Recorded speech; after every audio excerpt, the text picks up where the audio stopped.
Okay, Rajya Sabha ಸದಸ್ಯರಾಗಿರುವಂಥ C Chandrashekhar ಅವರು ನಮ್ಮೊಂದಿಗೆ ಫೋನದಲ್ಲಿದ್ದಾರೆ. C Chandrashekhar sir ನಮಸ್ತೆ. ನಾನು ಜಯಪ್ರಕಾಶ್ ಶೆಟ್ಟಿ ಮಾತಾಡ್ತಾ ಇದ್ದೀನಿ. ಕಂಗ್ರ್ಯಾಚುಲೇಷನ್ಸ್.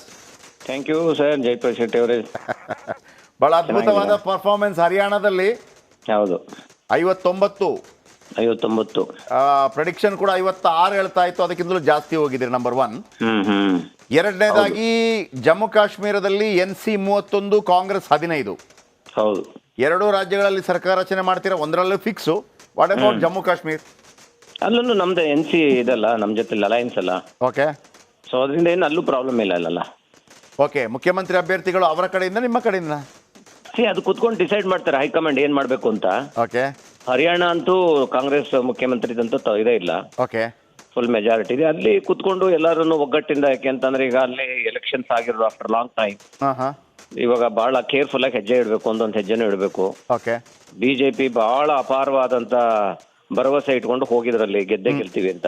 ಅಲ್ಲಿಂದ ಕಾಶ್ಮೀರದಿಂದ ಪ್ರಾರಂಭ ಮಾಡಬೇಕು ಅಂತ ಅವರು ತಗೊಂಡಂತ ನಿಲುವುಗಳು ಏನಿದೆ ಕಳೆದ 4-5 ವರ್ಷಗಳಿಂದ ಜಮ್ಮು ಕಾಶ್ಮೀರದ ಬಗ್ಗೆ, ಅದೆಲ್ಲದಕ್ಕೂ ಕೂಡ ಇವತ್ತು ಜನ ಉತ್ತರ ಕೊಟ್ಟಿದ್ದಾರೆ. ಓಕೆ, ಸೊ ಅದರಿಂದ ಈಗೆಲ್ಲ ಇನ್ನ ಮುಂದಕ್ಕೆ ಬಿಜೆಪಿ ಇದು ಇನ್ನ ಫಾಲ್ ಡೌನ್ ನನ್ನ ಪ್ರಕಾರ. ಈಗ ಮುಂದೆ ಬರೋ ಚುನಾವಣೆಗಳು ಇರ್ಬೋದು, ಇವಾಗ ಮಹಾರಾಷ್ಟ್ರ, ಜಾರ್ಖಂಡ್ ಇದನ್ನು ಕೂಡ ಬಿಜೆಪಿಗೆ ಅನುಕೂಲ ಆಗಲ್ಲ. ಓಕೆ, ಹಂಗಾಗಿ ಯಾವುದೇ ಚುನಾವಣೆಗಳು ಬಂದ್ರು ಮುಂದಿನ ದಿನಗಳಲ್ಲಿ ಬಿಜೆಪಿ ಡೌನ್ ಫಾಲ್ ಸ್ಟಾರ್ಟ್ ಆಗಿದೆ. ಕಾಂಗ್ರೆಸ್ ಇನ್ನ ಮುಂದಕ್ಕೆ ಸ್ಟಾರ್ಟ್ ಆಗುತ್ತೆ. ಓಕೆ, ಈಗ ಹರಿಯಾಣದಲ್ಲಿ ಭೂಪೇಂದ್ರ ಸಿಂಗ್ ಅವರಾಗ್ತಾರ ಅಥವಾ ಯಾರು? ಸೆಲ್ಜಾ ಯಾರಿಗೆ ಅಂದ್ರೆ ದಲಿತ ನಾಯಕಿ ಯಾರಿಗೆ ಮಣೆ ಸಿಗಬಹುದು ಅಂತ ನಿಮ್ಗೆ ಅನಿಸ್ತಾ ಇದೆ? ಕೂತ್ ಮಾತಾಡ್ಬೇಕು. ಈಗ ಪ್ರತಿ ಒಂದು ರಾಜ್ಯದಲ್ಲೂ ಕೂಡ ಈ ಕಾಂಗ್ರೆಸ್ ಪಕ್ಷ ಅಥವಾ ಯಾವುದೇ ಪೊಲಿಟಿಕಲ್ ಪಾರ್ಟಿನಲ್ಲಿ ಒಂದು ಕಾಂಪಿಟೇಷನ್ ಇರೋದು ಸಹಜ. ಹೌದು, ಮುಖ್ಯಮಂತ್ರಿ ಆಗ್ಬೇಕಂತ ಯಾಕೆಂದ್ರೆ 10 ವರ್ಷದ ನಂತರ ಇವಾಗ ಕಾಂಗ್ರೆಸ್ ಅಧಿಕಾರಕ್ಕೆ ಬಂದಿದೆ ಅಲ್ಲಿ. ಅದರಿಂದ ಈಗ ಅವರು ಕುಮಾರಿ ಶೆಲ್ಜಾ ಅವರು ಇವಾಗ ಆಲ್ರೆಡಿ MP ಇದ್ದಾರೆ ಈಗ. ಸೊ ಆಮೇಲಿಂದ ಇಬ್ಬರದು ಕೂಡ ಕೊಡುಗೆ ಇದೆ, ಅದ್ರೊಳಗೆ ಸುರ್ಜೇವಾಲ್ ಅವ್ರದ್ದು ಕೂಡ ಕೊಡುಗೆ ಇದೆ.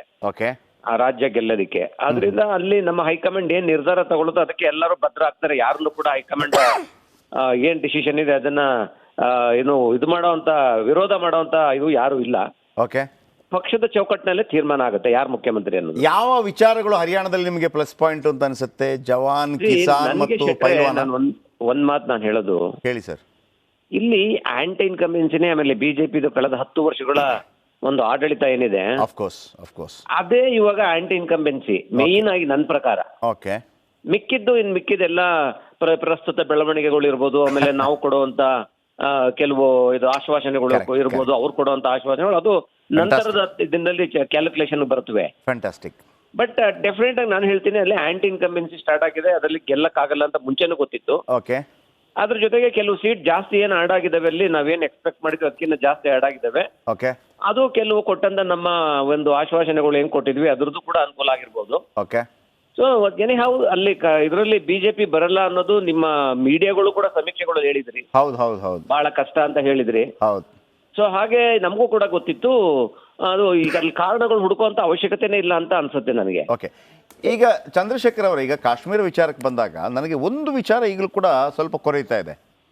ಈ 371 ಅದರ ಬಗ್ಗೆ ನೋಡ್ಕೋತಿ ಅಂದರೆ ಅದರ ಬಗ್ಗೆ ವಾಪಸ್ ತಗೊಳ್ಳುವಂಥ ನಿರ್ಧಾರ ಕೈಗೊಳ್ತೀವಿ ಅನ್ನೋಂಥ ಇಂಡಿ ಕೂಟದ ಒಂದು ಘೋಷಣೆ. ವೈಯಕ್ತಿಕವಾಗಿ ನಿಮಗೆ ಇದು ಏನನ್ಸುತ್ತೆ? ಅದು ಇರಬೇಕಾ ಇರಬಾರ್ದಾ?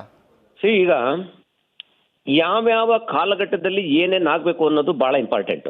ಎಸ್, ಯಾವತ್ತು ಏನ್ ಬೇಕು, ಯಾವತ್ತು ಏನ್ ಬೇಡ ಅಂತ ಅನ್ನೋದು ಬಹಳ ಇಂಪಾರ್ಟೆಂಟ್. ಕರೆಕ್ಟ್ ಅಲ್ವಾ? ಈಗ ನಾವು ಮುಂಚಿಂದನು ಕೂಡ ಸ್ವಾತಂತ್ರ್ಯ ಬಂದ ಸಮಯದಿಂದ ಇಲ್ಲಿ ತನಕ ನಾವು ಅವಲೋಕನ ಮಾಡಿದ್ರೆ ಅವತ್ತಿದ್ದ ಭಾರತ ಇವತ್ತಿಲ್ಲ.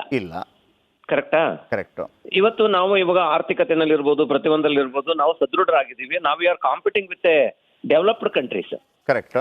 ಸೊ ನಾವಿನ್ನ ಡೆವಲಪಿಂಗ್ ಕಂಟ್ರಿ ಆಗಿ ಉಳಿದಿಲ್ಲ ಇನ್ನ ನಾವು. ಓಕೆ, ಅದರಿಂದ ಡೆವಲಪ್ಡ್ ಕಂಟ್ರಿ ಆಗಿರೋದ್ರಿಂದ ಎಲ್ಲಿಗೆ ಯಾವಾಗ ಏನ್ ಬೇಕು ಅಂತ ಅಂದ್ಬಿಟ್ಟು ನಿರ್ಧಾರನ ಆಯಾ ಟೈಮ್ಗೆ ಮಾಡಬೇಕು. ಓಕೆ, ಈಗ ಆರ್ಟಿಕಲ್ 371 ಈಗ ನಾವೇನು ಕಾಂಗ್ರೆಸ್ನವರಾಗ್ಲಿ ಅಥವಾ ಅಲೈನ್ಸ್ನವರು ಏನು ಆಶ್ವಾಸನೆ ಕೊಟ್ಟಿದ್ವಿ ಎಲೆಕ್ಷನ್ಗಿಂತ ಮುಂಚೆ, ಅದರ ಸಾಧಕ ಬಾಧಕನ ನೋಡ್ಕೊಂಡು ಅದನ್ನ ತೀರ್ಮಾನ ತಗೋಬೇಕೇ ಹೊರತು ಅದನ್ನ ಅವ್ರು ಹಾಕಿದ್ದಾರೆ ನಾವು ತೆಗಿಬೇಕು, ನಾವು ತೆಗಿತೀವಿ, ನಾವು ಹಾಕಿದ್ದಾರೆ ಅನ್ನೋದು ಸರಿ ಇಲ್ಲ.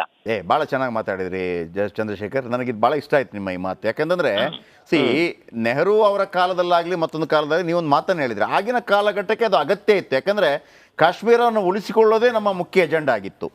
ಆ ಸಂದರ್ಭದಲ್ಲಿ ಅವರನ್ನೇನು ಸಮಾಧಾನ ಆಗುತ್ತೆ ಅದನ್ನು ಮಾಡಿರ್ತಾರೆ. ಆದರೆ ಅಲ್ಲಿ ಒಂದು ಕ್ಲಾಸ್ ಇರುತ್ತೆ. ಈಗ ತಾತ್ಕಾಲಿಕ ಅಂತ ಅಂದರೆ ಆಗಿನ ನಾಯಕರಿಗೂ ಒಂದು ಗೊತ್ತಿತ್ತು, ಪರ್ಮನೆಂಟ್ ಮಾಡಿದರೆ ಆಗಲ್ಲ, ಇದು ತಾತ್ಕಾಲಿಕವಾಗಿ ಮಾಡಿದರೆ ಒನ್ ಫೈನ್ ಡೇ ಪರಿಸ್ಥಿತಿ ತಿಳಿಗೊಂಡಾಗ ಇದು ನಮ್ಮ ವ್ಯಾಪ್ತಿಗೆ ಬರುತ್ತೆ ಅಂತೇಳಿ ನಾನು ಅಂದ್ಕೊಂಡಿರೋದು, ಆಮೇಲೆ ನಾನು ರೀಡ್ ಮಾಡಿರೋಂಥ ರೀತಿ.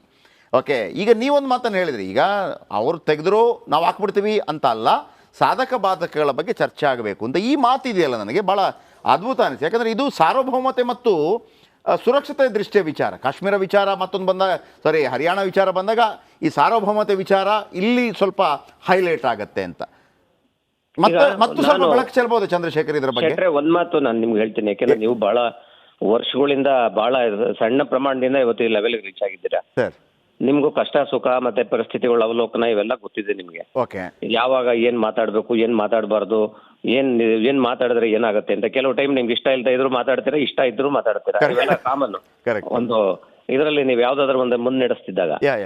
ಆದ್ರೆ ಇಲ್ಲಿ ನಮ್ಗೆ ಆಲ್ರೆಡಿ 78 ಇಯರ್ಸ್ ಆದ್ರೂ ಸ್ವಾತಂತ್ರ್ಯ ಬಂದು ಇವಾಗ್ಲೂ ಕೂಡ ನಮ್ಮ ಪಾವರ್ಟಿಯಿಂದ ಸಂಪೂರ್ಣವಾಗಿ ಹೊರಗಡೆ ಬರ್ಲಿಕ್ಕಾಗಿಲ್ಲ. ಕರೆಕ್ಟಾ? ಕರೆಕ್ಟ್. ಬಡವರು ಬಡವರಾಗೇ ಇದಾರೆ ಇನ್ನ. ಇದನ್ನು ನೀವು ಈಗ ಚಂದ್ರಶೇಖರ್ ಅವರೇ, ನಾನು ಇದನ್ನು ಕೇಳಿಸ್ಕೊತೀನಿ, ನಾವು ಅದನ್ನು ಡಿಬೇಟ್ ಮಾಡುವ. ಇದನ್ನು ನೀವು ಬಿಜೆಪಿ ಅವ್ರಿಗೆ ಹೇಳಿದ್ರೆ ಏನ್ ಹೇಳ್ತಾರೆ ಗೊತ್ತಾ, ನೀವಲ್ವಾ ಇದ್ದದ್ದು ಅಧಿಕಾರದಲ್ಲಿ, ಯಾರಾದ್ರೂ ಇರ್ಲಿ. ನಾನು ಹೇಳೋದು ನಾವಾಗ್ಲಿ ನಾನು ಪಕ್ಷದ ಹೇಳ್ತಾ ಇಲ್ಲ. ಅರ್ಥ ಆಯ್ತು. ಒಬ್ಬ ಭಾರತೀಯ ನಾಗರಿಕನಾಗಿ ವಾಸ್ತವಿಕತೆಯ ಇದನ್ನ ಅರ್ಥ ಮಾತಾಡ್ಬೇಕಂದ್ರೆ ಫ್ಯಾಂಟಾಸ್ಟಿಕ್. ಅಂದ್ರೆ ಎಲ್ಲಿ ಯಾವಾಗ ಏನ್ ಇನ್ನ ಬೇಕು, ಕರೆಕ್ಟ್, ಇನ್ನ ಬೇಡ ಅನ್ನೋದನ್ನ ಆಯಾ ಕಾಲಘಟ್ಟಗಳೇ ತೀರ್ಮಾನ ಮಾಡ್ಬೇಕೆ ಹೊರತು ವ್ಯಕ್ತಿ ಅಲ್ಲ. ಕರೆಕ್ಟ್. ಗೊತ್ತಾಯ್ತಾ? ಅಲ್ಲಿಯ ಒಂದು ಸಿಸ್ಟಮ್ ಏನಿರುತ್ತೆ. ಈಗ ನಾನು ಜಮ್ಮು ಕಾಶ್ಮೀರ ಕೇಳ್ತಾ ಇರೋದು ನಾನು, ಬೈ ಚಾನ್ಸ್ ಅದ್ರ ಅವಶ್ಯಕತೆ ಇನ್ನ ಇದೆ ಅಂತ ಅಲ್ಲಿ ಜನಕ್ಕೆ ಅನ್ಸಿದ್ರೆ, ಮತ್ತೆ ಅಡ್ಮಿನಿಸ್ಟ್ರೇಷನ್ಗೆ ಅನ್ಸಿದ್ರೆ, ಇದನ್ನ ಒಮ್ಮತವಾಗಿ ಎಲ್ಲಾರನ್ನೂ ಕಾನ್ಫಿಡೆನ್ಸ್ ತಗೊಂಡು ಕಂಟಿನ್ಯೂ ಮಾಡೋದಾಗ್ಲಿ ಅಥವಾ ತೆಗಿಯೋದಾಗ್ಲಿ ಇನ್ನೊಂದು ಏನೇ ಮಾಡ್ಬೇಕು. ಓಕೆ, ಎನಿ ನಿರ್ಧಾರ ಇಂಥ ಇಶ್ಯೂಸ್ ರಾಜಕೀಯವಾಗಿ ತಗೋಬಾರ್ದು ಅಂತ. ಕರೆಕ್ಟ್. ಗೊತ್ತಾಯ್ತಾ? ಅದನ್ನ ಸ್ವಲ್ಪ ಈಗ ಒಟ್ಟಾಗಿ ನಾನು ಮೊನ್ನೆ ಮಂಗಳೂರಿಗೆ ಹೋಗಿದ್ದೆ. ಅಲ್ಲಿ ನಾನೊಂದು ಇದರಲ್ಲಿ ಪ್ರೆಸ್ ಮೀಟ್ ಮಾಡಿದೆ, ಬಹಳ ಚೆನ್ನಾಗಿ ಎಲ್ಲರೂ ಇದು ಮಾಡಿದ್ರು. ಓಕೆ, ನಾನೇನ್ ಹೇಳಿದೆ, ಆಯ್ತಲ್ಲಪ್ಪ ಚುನಾವಣೆ ನಿಮ್ದು 1.5 ವರ್ಷ ಆಗೋಯ್ತು, ಇನ್ನ ಮತ್ತೆ ನೀವು ಅವ್ರ ಮೇಲೆ ನೀವು ನಿಮ್ಮ ಮೇಲೆ ಅವರು ಮಾಡ್ಕೊಂಡಿದ್ರೆ ಈ ಮಂಗಳೂರು ಜನ ನಿಮ್ಗೆ ವೋಟ್ ಹಾಕಿರೋದಾದ್ರೂ ಏನಕ್ಕೆ? ಕರೆಕ್ಟ್. ಇನ್ಮೇಲಾದ್ರೂ ಒಟ್ಟಾಗಿ ಇಲ್ಲಿಗೆ ಏನಾಗಬೇಕು ಅಂತ ಒಟ್ಟು ಕೆಲಸ ಮಾಡಿ. 1 ವರ್ಷ ಎಲೆಕ್ಷನ್ ಇದೆ ಅಂದಾಗ ಮತ್ತೆ ಹೋರಾಟ ಮಾಡಿ. ಓಕೆ ಅಲ್ವಾ? 24/7 ಪೊಲಿಟಿಕ್ಸ್ ಮಾಡಿ, ಬೇಡ ಅಂತಲ್ಲ. ಆದ್ರೆ ಜನಕ್ಕೆ ತೊಂದರೆ ಆಗುವಂತ ಪೊಲಿಟಿಕ್ಸ್ ಯಾಕೆ ಮಾಡ್ತೀರಾ? ಡೆಫಿನೆಟ್ಲಿ ಅಂತ ನನ್ನ ಅನಿಸಿಕೆ ಏನಂತ ಅಂದ್ರೆ, ಜನಪ್ರತಿನಿಧಿಗಳು ಏನಂದ್ರೆ, ಒಂದು ಎಲೆಕ್ಷನ್ ಆದ್ಮೇಲೆ ಗೆದ್ದ ಮೇಲೆ ಅಥವಾ ಸೋತ್ ಮೇಲೆ ಎಲ್ಲರೂ ಒಟ್ಟು ಕೂಡಿ ಏನ್ ಕೆಲಸ ಮಾಡ್ಬೇಕು ಅಂತ ಮಾಡಿದ್ರೆ ಜನಕ್ಕೂ ಒಂದು ಕಾನ್ಫಿಡೆನ್ಸ್ ಬರುತ್ತೆ. ತುಂಬಾ ಚೆನ್ನಾಗಿ, ಬಿಡಪ್ಪ ಬದಲಾವಣೆ ನಡೀತಾ ಇದೆ ಈಗ, ಹಿಂದೆ ತರ ಅಲ್ಲ ಅಂತ. ಇಲ್ಲ ಅಂದ್ರೆ ನಾನು ಹೇಳ್ತೀನಿ, ಒಂದ್ ದಿವಸ ಇವೆಲ್ಲ ವೈಪೌಟ್ ಆಗ್ಬಿಡ್ತಾರೆ ಇವರೆಲ್ಲ. ಕರೆಕ್ಟ್. ಹೊಸ ನೀರು ಯಾವ ರೀತಿ ಬರ್ತದೆ ಅಂದ್ರೆ ಇದನ್ನೆಲ್ಲ ಕೊಚ್ಕೊಂಡು ಹೋಗ್ಬಿಡ್ತದೆ ಒಂದ್ ದಿವಸ. ಕರೆಕ್ಟ್. ಸಮಾಜದ ಕಾಳಜಿನೇ ಇಲ್ಲ, ಬರೀ ನಾವು ಹೋರಾಟನೇ ಮಾಡ್ತೀವಿ, ರಾಜಕಾರಣಿಗಳು ಬರೀ ರಾಜಕೀಯಕ್ಕೆ ಉಪಯೋಗಿಸ್ತೀವಿ ಅಂತ ಅನ್ನೋದು ಬಹಳ ನಾನು ವಿರೋಧ ಮಾಡ್ತೀನಿ. ಅದಕ್ಕೆ ಬಹಳ ಅದ್ಭುತವಾಗಿ ಮಾತಾಡಿದ್ರಿ ಚಂದ್ರಶೇಖರ್ ಅವರೇ, ಒಳ್ಳೆಯದಾಗಲಿ. Thank you very much. ನಮ್ಮ ಜೊತೆ ಇಷ್ಟೊತ್ತು ಮಾತನಾಡೋದಕ್ಕಾಗಿ. KPC ಕಾರ್ಯಾಧ್ಯಕ್ಷರು ಮತ್ತು ರಾಜ್ಯಸಭಾ ಸದಸ್ಯರು.